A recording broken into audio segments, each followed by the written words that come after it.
Welcome, Pete, to Peer to Metalladium Pages. It's a great pleasure to talk with you about Symmetry, the new album, and more things relating to the metal world. So we will start with a common question in all interviews, I think. So why did the band take 9 years to present this new album? And why did you decide to change the perspective from EPs to albums? Because I remember once you mentioned that this record, this all singularity versions, will be done by EPs and not for album. All right. Yes. Well, I can start with the EP thing. In like 2012 or 13, when we started talking about making a trilogy, I had the idea of doing a trilogy of EPs because I was kind of tired of doing full-length albums. My idea was like, let's do something shorter. It'll be faster to write one EP, faster to record it and get it out. So we decided to do it, to write about the technological singularity and our own take on it. And we came up with a synopsis for the 3 parts of the singularity. And we quickly realized that it wasn't gonna be enough with just EPs. So, I mean, the first album turned out, I think it's 43 minutes long, so it's not a super long album, but it's way longer than an EP. So it turned out bigger. The thing turned out bigger than the first idea. So then was like, shit, it needs to be albums then. And then we put out the first album in the trilogy in 2014. We did a little bit of touring for it, and then in 16 we started working on the follow-up. We wrote the album and recorded most of it in 16 and 17. And at the end of 17, I got asked to start touring first with Nocturnal Rites, the classic Swedish power metal band, which I accepted. We did an album and toured. And right after that I got asked to start touring with Meshuggah, which is one of my all-time favorite bands.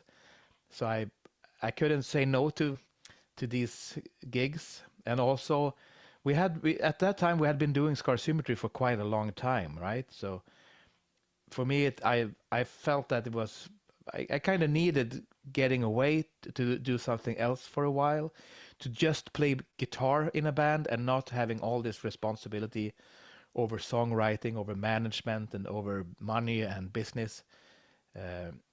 So it was actually quite nice for me. And then the Meshuggah thing was only supposed to be one tour, and then they asked me, can you do the next tour? Can you do the tour after that? And we just kept going, and I enjoyed it quite a bit. But then, eventually Fredrik, who I was filling in for, he came back to Meshuggah, and I got back to Symmetry, started the band up again. But yeah, it's really long time that it took almost 9 years. Yeah. But we also have to, remember that we have had some weird years with COVID. So like the album was almost done at that time. I could have finished it and released it then, but it made no sense to put out an album, after a few years since the last one, to put out an album and not being able to tour at all. So, yeah. Okay. Well, a few days or 1 week ago, I saw one comment in your one comment in your one talking about the last single. No, so speaking a little more about etc. Speaking a little more about this trilogy of the band, the singularity is related to the AI or artificial intelligence, a topic of conversation in many world news, where the concept of the soul inside a connection port is very interesting, this aspect, because you explain some people, you explain into this comment about the concept of this trilogy.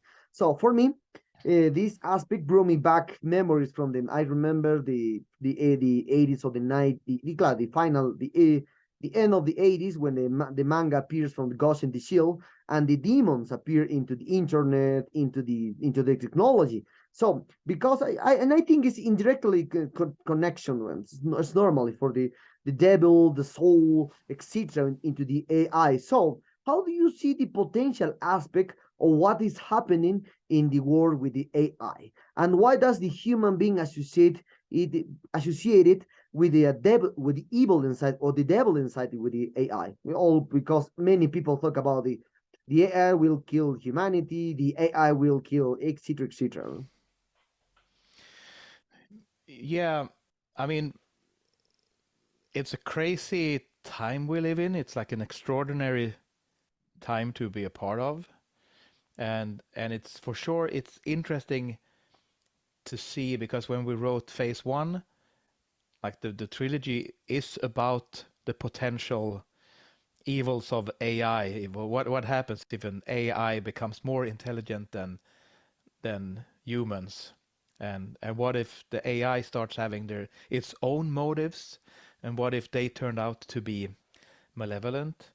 Uh, and now, almost 9 years later, like AI is a real thing. It's starting to, I mean, no one thinks that AI is, uh, what you call it, that is sentient, that it's no that it has a mind of its own.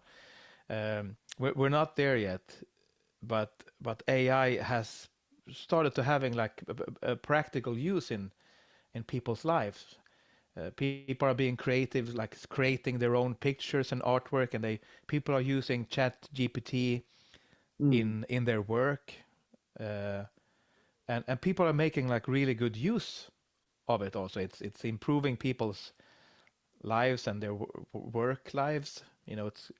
Can be a great help. So there is that one thing where there's a lot of promise in it.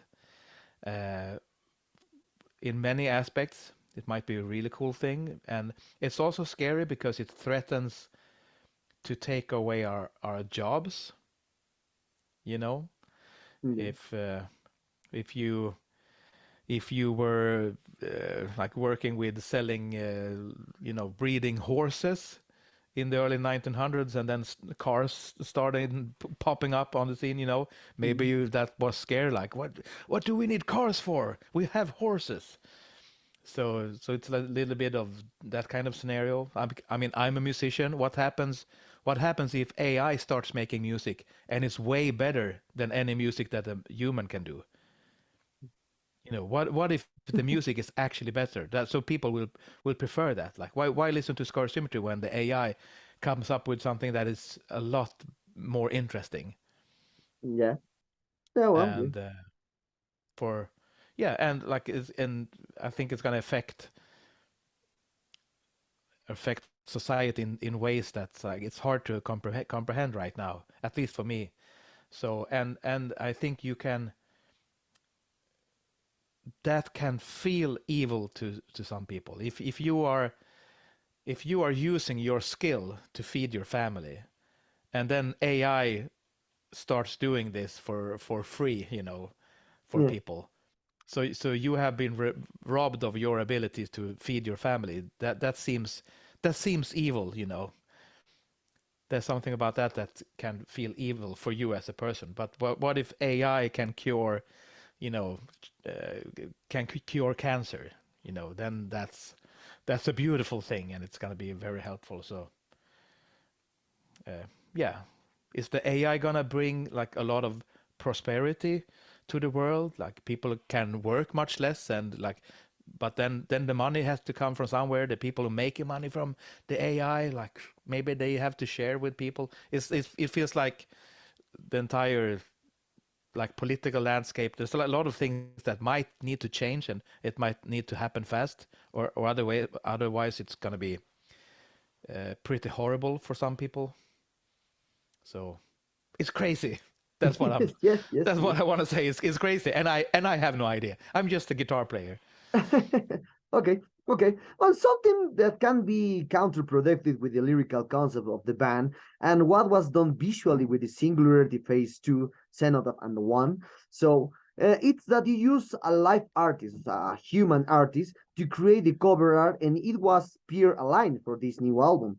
So Uh-huh. what do you think of IA within into the arts in general, these themes? Because you told me a few minutes ago the one that's now it's possible to do the AI with the AI cover art for an album. But usually now also the music is can be possible because now there exists Mm-hmm. a drum machine, guitar machines, keyboard machine, etc. That AI is used Yeah. to many people. So because as we all know, you are the head of the band, and one of the charge of everything is Symmetry. So would it be Mm-hmm. more feasible for you to finish doing everything yourself and even the art of the novel? Um, I'm not sure I would ever use AI to do artwork for an album, but that's how I feel today because it's a very new thing, and right now I feel like there are wonderful artwork artists out there, and it's nice to interact with a real person and like discuss the artwork. Uh,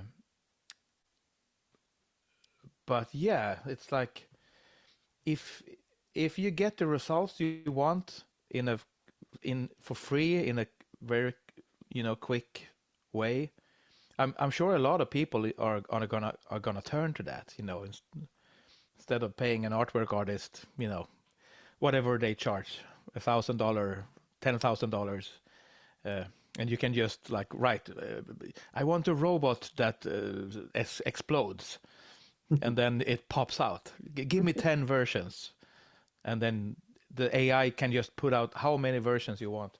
I think that's very alluring for for people, and I'm 49, so I'm not exactly a young man anymore. So I grew up in a world where we didn't have these kinds of things, and the generations that are to come to grow up in this, for them it might be like it's gonna be probably that's how you do it, you know, and and it might not be that we are only gonna use the AI stuff. It might be like you use it for some parts of the process and then you augment it with your own art, or like you have it, you mix it in with your own thing. I think that could be a likely scenario, you know. Mm, And it might be like you write music, but you turn to the AI and you're like, give me a riff that sounds like this, and the AI gives it to you, and then you're like, oh, I like this, but I want to put this on top, yeah. you know. So it might be that you are collaborating with an AI, and so yeah, that's like I've been thinking about this like quite a bit, like wondering what it's gonna be like, Okay. because I think people want to be creative, right? We want to be creative. We want to interact. We want to do stuff. And people want to work. People want to be busy. People want to have, people want to have hobbies.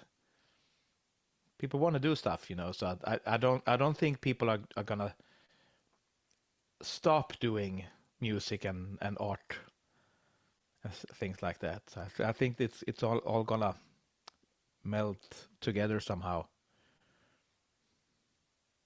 Okay, okay. Now speaking a little more about the music, I remember when I heard Scar Symmetry for the first time with Symmetric in Design in 2005. Hmm. At that time, you were more a melodic death metal machine with the classic stuff. Well, it's normal. It was your first album. So, but with this trilogy, the approach of with technical and progressive details is presented every second on both records. So, do you think at the same time having a complexity with the lyrics, the music has to be the exponential theme of the complexity? Uh, I mean, it's just the way that we have progressed, I guess, and sometimes it feels like whenever we start working on a new album project, it's gonna be informed what we did last time. Like Symmetry in Design was the songwriting for that album was like the songs were like pop structure songs. It was kind of simplistic in a way, and some people really like that. Some people prefer that, and the next album we wanted the production to be, we felt that the production wasn't the best on the first album, so we wanted to really take our time with that, and we wanted to make the songwriting a little bit more elaborate. And then Holographic Universe, we just like kept going, and we wanted to make the production really, really polished. Mm-hmm. Like we felt like that was the road we were going on, and make the music both more progressive and more melodic, in a way. And then when we did Dark Matter Dimensions, it felt like we had done that previous thing to the max, and also we had gone through with a vocalist change, so it was a little bit of a weird time because there had been like a lot of conflict in the band that we came out of, and so we were like a little bit like pissed off or something. Mm-hmm. and so then we made an album that was a little bit crazier in certain ways, and the production is much dirtier, by choice. We chose to not do that super polished things that we did with Holographic Universe. We just needed to get dirty again, and then from there on, like it's been that kind of, you do one thing and the next time you want to either not do it anymore or you want to do even more of it. So and for this trilogy, it feels like the lyrical concept is so elaborate that it felt like the music needs to be a bit crazy at times as well. But every now and then I get a longing for writing simpler music. Like I'm sure at some point we're gonna do an album or some songs that are gonna be more like the Symmetric in Design era, with go back to a little bit more simple song structures and stuff. I would love to do that at some point, because there can be a real real joy in that as well. Okay, and relating this aspect of the technical progressive stuff, so do you think that since you joining Kaipa in 2007, Scar Symmetry's music has taken a more progressive turn? I'm not sure if that's connected. I don't feel like it is, but then again, I don't know. I mean, I've always been drawn to progressive bands. Like one of my favorite bands favorite metal bands is Symphony X, and they have like a lot of crazy good vocal melodies, and they have some heavy riffs, and then they have like crazy guitar solos, and they have a good mix of things. So I mean, looking at how the band has progressed with Jonas and I used to be the main songwriters, and when Jonas left and we started working on the Singularities, I was the only songwriters. I think that also has a lot to do with it, because I could go completely to where I wanted to go, and I'm kind of drawn to the more progressive things. That's probably the biggest factor. Okay.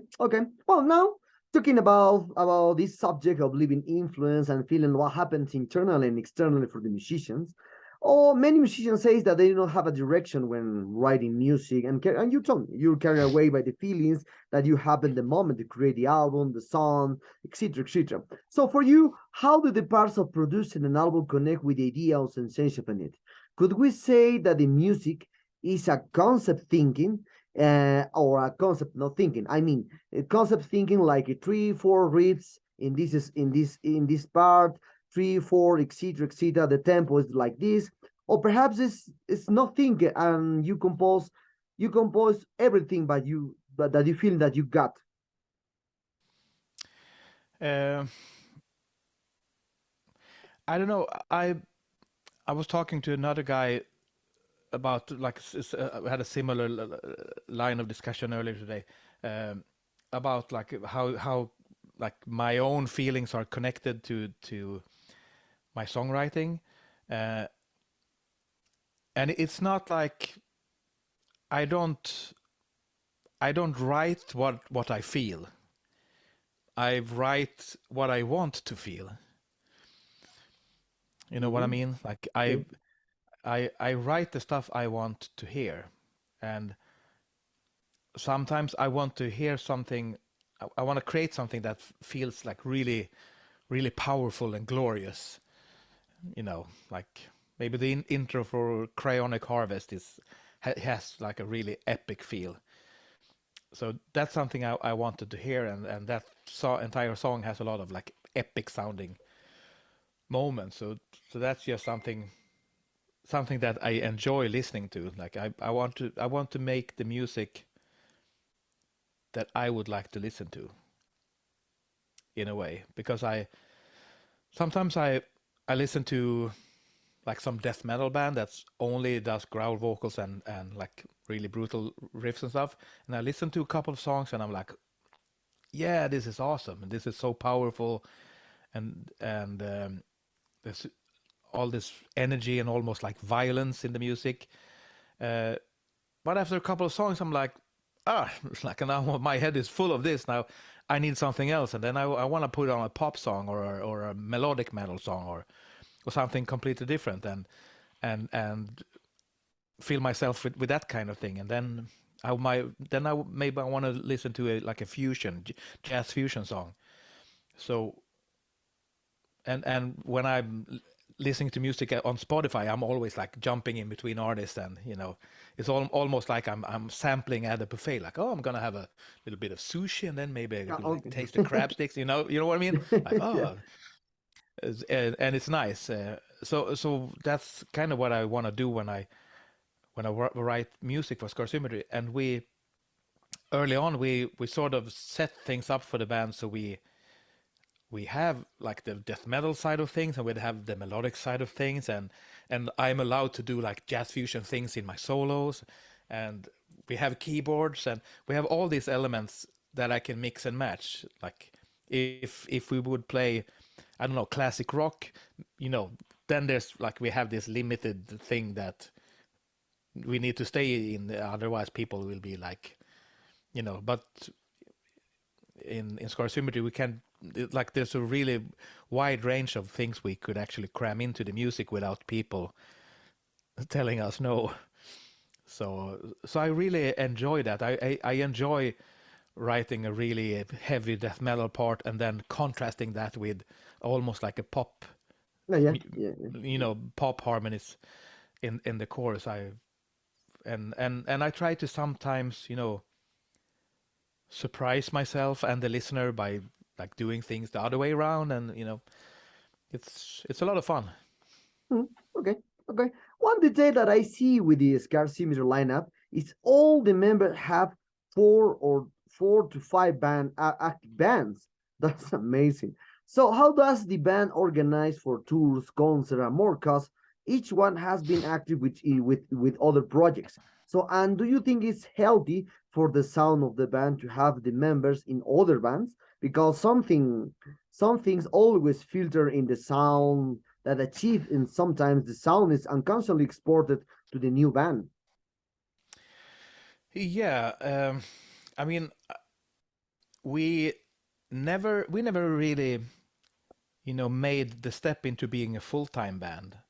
there are bands like Meshuggah, for example, that I played with. They are a full-time band. They all make their living off of the band, and and the band is not like competing with other projects or anything. Like uh, even if I'm sure they could all do other projects if they wanted to, but we never took the step in out into trying to be a full-time band and to make a living off of Scar Symmetry. Everyone has always, like have day jobs and stuff.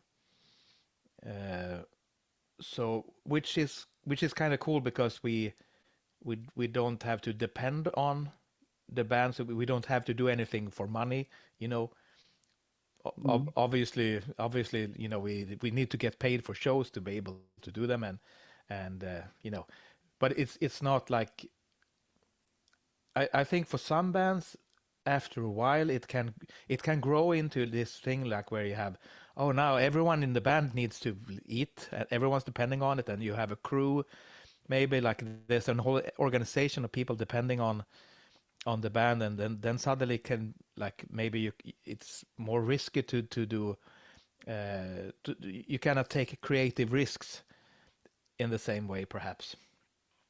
uh, but we've never been a full-time band, so it's always been possible for everyone to have different projects. Like, uh, you know, some people have more. Some people have kids and don't have time. They have day jobs, and the other guy, he has four bands and so on. And I'm the one, I suppose, that has taken the step, into becoming a full-time musician. Uh, but I think it's important that everyone is happy first and foremost, that everyone's like fulfilled and you know get to do what they want. I got to step out for a few years to tour with Nocturnal Rites and Meshuggah. Uh, so, but it's really hard to say if it if it affects the way we sound. Mm. Okay. It Mm. it might, but I don't Mm. know. No, no, I understood. I understood. So, also, it is well known that the main compositions are made by you at this time. So, and Hmm. everything is you under your direction with the sound of Scar Symmetry. So, how do you see the development of the band's music from its beginning until now? Do you think that if you ever leave the band, it can continue without you? Because it happened with many bands. For example, Fear Factory, Dino retired, and the band continue with an album, Archetype 2004. Or perhaps into this aspect, do you consider yourself as the gatekeeper of the Scarcimeter sound? Because sometimes when I spoke with Wolf from Accept, he told me that he's the gatekeeper from Accept, no? Hmm. Uh, yeah, I mean, in a way, right now, I suppose I'm the gatekeeper of what the sound is. Um, and I mean, the thought has occurred sometimes because since I did the years sort of stepped out to play with Meshuggah, we didn't we weren't on a total hiatus with Scar Symmetry. We still did a few shows every now and then, but we weren't all that active, and everyone had to wait for me. And I have no plans in joining another band again Mhm. because I really love doing my own thing. But like just for hypothesizing, if I would be asked by a really big band that would change my life, like if I get like a lot of money or something that like I couldn't say no to, like here's Metallica, like you get paid $1 million per day. Uh, I don't think that's realistic. Okay. But anyway, like if something would happen, uh, I feel like it would probably be very selfish of me if I would tell the guys like you you you now you have to wait again for a few years or maybe forever for me to come back. I think that might be you know not so kind. So maybe they could carry on without me. But Mm. I don't think it's very likely though, and I really want to continue the way we are doing it right now. Mm. Okay. So, But okay, one of the details that a few people realize in Symmetry's album is that all the members of the band at certain moments manage to sing or form parts of the choruses of the many songs. So, how do you select musicians to develop their instrument as well as to be able to support singing in some parts?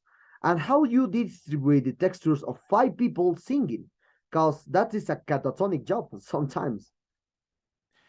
yes, yes, it's difficult, and it's also like some of us uh, wasn't really singers when we started. I mean, I didn't sing a lot when we started Symmetry. Didn't really sing much on the first albums, and then at some point, wrote most of the harmony arrangement, the harmony vocals. So at some point, it just felt easier for me to record me singing them than to show them to the vocalist and teach him them. So uh, and so my own voice has developed through the years, and on this last couple of albums, I'm actually having a few lead parts Mhm. on my own, and I think like Benjamin, our the second guitar player, he has had a little bit of a similar uh, journey that he started to do backing vocals, and it was a little bit more like difficult at first, and we've evolved together. So now I think it sounds pretty decent.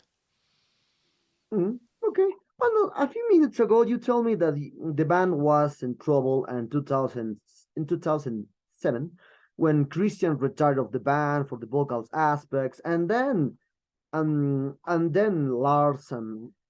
Lars do the clean vocals and Robert do the harsh vocals. So why this aspect to why do you have troubles to change from Christian to vocals? Because Christian did all harsh and clean vocals, but from now on, from 2008 to now, you are using two vocals. So why this kind of problems happen at the time?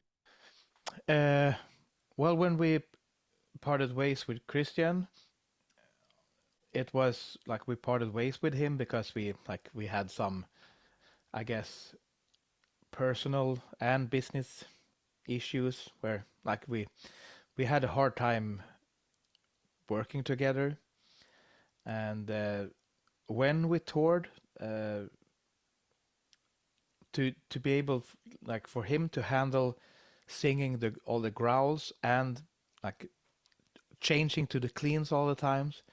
I mean, he had shows where he did a great job and he handled it, but there were also shows where, a couple of songs in, he lost the high notes Okay. in his voice, because it's really taxing on your voice to do the growling, and then you have to do the high pitched uh, melodies. So yeah, so basically he was having a hard time Okay. often.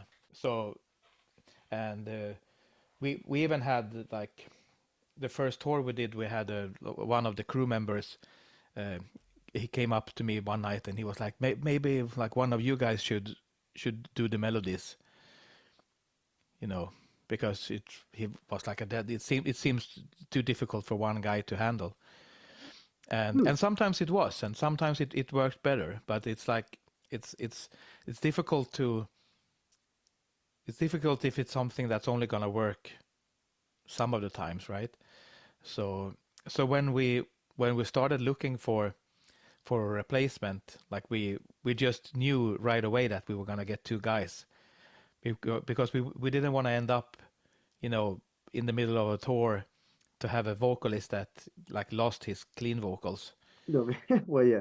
Yeah. Yeah. Yeah, and also it felt like it could open up for more elaborate vocal arrangements. Oh, yes, yes, yeah, that is true. That is true. Yeah, and it I guess it also came down to that we found Robert and Lars. They It's interesting because they've been friends since they were teenagers, and they played in bands when they were kids. Lars used to play drums when he was younger, and Robert played bass, and so they've been in bands forever. So they have this really great sort of friendship and camaraderie. Hmm. Otherwise you could think like, oh, you have two lead vocalists, then that's gonna be like a diva, like crazy things No. like I wanna stand in front. No, I'm gonna stand in front. But they've always had this cool interplay in between them. You can see that they really have chemistry. Okay, nice, nice, nice. So now, I was talking about of other details. Speaking of the other details, and especially, I saw one photo you carry on a nine-string guitar for Ivan's custom in a photo line. So Hmm. how does having a nine-string guitar help in the band's musical concept? And what would be the disadvantage of this instrument in scarce symmetry music? Because I think, correct me if I'm wrong, I don't think you ever use the nine-string guitar in scarce symmetry music. Yeah. Well, actually, I know exactly what picture you are talking about, but it's actually not my guitar. I was at the NAMM show in Okay. Anaheim, the trade show where every year they exhibit all their new guitars, and they had a prototype of a nine string, and I tried playing it, but I never owned one. Oh, okay, okay, okay. Yeah, but I have eight strings, Oh, yeah, yeah, and well, yeah, yeah, and I have had an eight string for a long time. And when I started playing with Meshuggah, obviously I played. They with eight, they yeah. are playing eight strings, so. Uh, but I never really felt the need to use eight strings for Symmetry. There's one song on the new album that is written and played on an eight string. Okay. Hyperborean Plains uh, it's eight string. Even though it's not always down in the low register in the song, it's like it goes all over the place. Um, yeah, I rarely feel that I would need that range. I'm sticking to seven string, and sometimes I tune down the low string by a whole tone, so I get the what you call a drop A tuning. Okay. So, it's only a few like notes from an eight string, anyways. Okay, okay, okay. So Well, so a detail that was seen lately with the scarce symmetry social networks was the reissue of all the band's albums of vinyl. So, what was yeah. the goal of making this reissue? What is your idea, or perhaps what is the label? Because I spoke with a lot of fans, especially with the old ones, that when see Mhm. this kind of reissues, they think like this is more business, like well, they like to attach to the past, no? Uh, yeah, I mean, from the label, I'm sure it's a Business side, yeah. business move. I mean, they like my experience with Nuclear Blast, since we've been working with them since 2006.